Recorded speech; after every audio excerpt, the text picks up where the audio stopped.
കേന്ദ്ര ഗവൺമെന്റ് ആകട്ടെ, നമ്മുടെ ഗവൺമെന്റ് കേന്ദ്രം ഉറപ്പിച്ച് പ്രഖ്യാപിച്ചിട്ടുള്ളത് മനുഷ്യന് ഉപകാരമുള്ള ഒരു കാര്യം ഞങ്ങൾ ചെയ്യൂല എന്നാണ്. അതിന്റെ ഉദാഹരണം എന്താ? നമ്മുടെ ഏറ്റവും ഒടുവിലത്തെ ബഡ്ജറ്റ്. ഒരാൾ ഇങ്ങനെ നിശ്ചയദാർഢ്യത്തോടു കൂടി ഒരു തീരുമാനം എടുത്തിട്ട് അവതരിപ്പിക്കുന്ന ബഡ്ജറ്റാണ്. ഈ ബഡ്ജറ്റിൽ ഇന്ത്യയിലെ 100 കോടി മനുഷ്യരിൽ ഒരാൾക്ക് പോലും ഉപകാരം ഉണ്ടാകരുത് എന്ന് തീരുമാനിച്ചിട്ട് അവതരിപ്പിച്ച ബഡ്ജറ്റാണ്. ദോഷം പറയരുതല്ലോ, ചില്ലറ ആളുകൾക്ക് ഉപകാരം ഉണ്ട്. അത് നമ്മുടെ രാജ്യത്തെ വൻകിടക്കാരായ അംബാനി അതേപോലെയുള്ള മുതലാളിമാരുണ്ട്, അവർക്ക് ഉപകാരമുണ്ട്.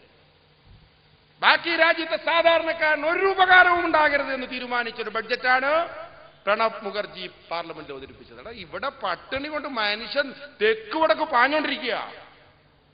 അപ്പൊ ആളുകൾ വിചാരിച്ചു ഇയാളുടെ ബഡ്ജറ്റ് വരുമ്പോ എന്തെങ്കിലും ഒന്ന് കിട്ടും, ഒരു അരിയെങ്കിലും കിട്ടുമെന്ന് വിചാരിച്ചിരിക്കുമ്പോണ്ട് ഉള്ള ഇന്ധനത്തിന് സർചാർജ്, ടാക്സ് എന്തെല്ലാം ഉണ്ടോ അതെല്ലാം കൂടി ചേർത്തിട്ടൊരു ബഡ്ജറ്റ്. തലക്ക് വെളിവുള്ള ഒരു ജാതി ബഡ്ജറ്റ് അവതരിപ്പിക്കോ?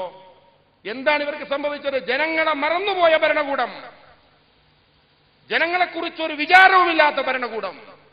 അവർക്കല്ലേ ഇങ്ങനെ ഒരു ബഡ്ജറ്റ് അവതരിപ്പിക്കാൻ കഴിയൂ? ഇവിടെ പറയുന്നു പൈസ ഇല്ലെന്ന്. എന്തിന്? റോഡുണ്ടാക്കാൻ. എത്ര പൈസ വേണോ? പി.എൻ. ഉഷാർ പറഞ്ഞു എല്ലാം കൂടിയിട്ട് 3 ലക്ഷം കോടി രൂപ.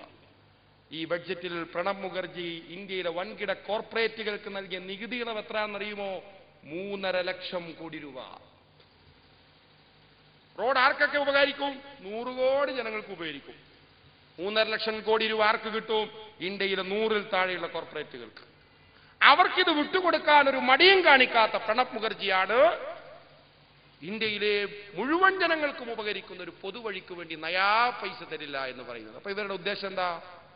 ഞങ്ങൾ നിങ്ങളെ സഹായിക്കാൻ വേണ്ടി അധികാരത്തിൽ ഇരിക്കുന്നവരല്ല.